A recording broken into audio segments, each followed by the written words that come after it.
level set here. This may be, call me Captain Obvious after this, but the old SEO playbook really is just gone. Um, Actually, I shouldn't say gone. It has shifted very dramatically. It almost feels like we're in the industry of realigning to the moving goalposts. That's our job in, so many different ways because things do shift all the time. And depending on how long you've been around, I think back to some of the really big, what felt like earthquakes to me early on in my SEO career.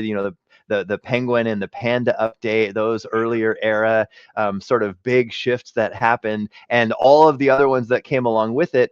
And each one of those felt like, wow, this is a huge, huge shift. And then we would get another one and it would feel like this is a huge, huge shift. But this one, this shift, this feels at a level that I just had not experienced at any point. It may be bigger than all of the other ones combined. So, let's talk about that and just kind of dig into that a little bit and level set on some of those changes. And so they're listed right here.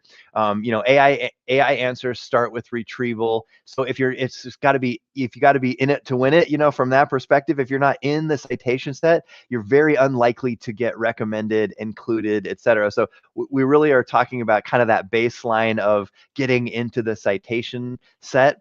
And I promised that I wouldn't use the F word, but I'm using it one time here. Fan out. It's all about the query fan outs. So we're not going to cover a lot of that really deeply in here, but I just wanted to get my one F word in, or two. I guess I snuck an extra one in, and then talk about how AI systems are retrieving content, not by just serving up a list of pages, of course, but by individual contextual elements of a page, often referred to as chunks. We call them echo blocks because you want to echo that content across the web, especially in the AI answers.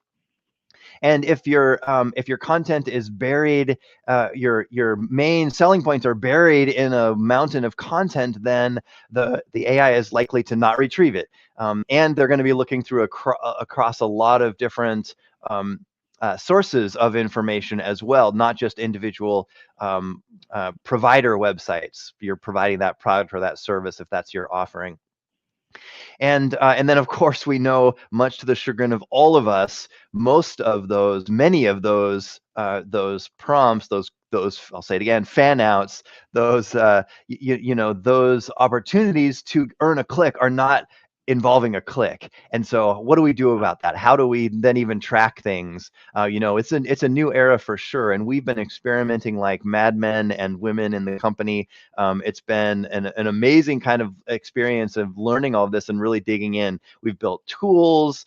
We've got all these initiatives going on, so I'm really excited to be able to share more of that with you. But the key is we still have to be able to track. Even if we're not earning the clicks, we still have to be able to track. So the biggest part of our discussion here, the recurring theme, if you will, is what the heck do we do? As Garrett mentioned, we're going to be at end of Q1 at the end of this month.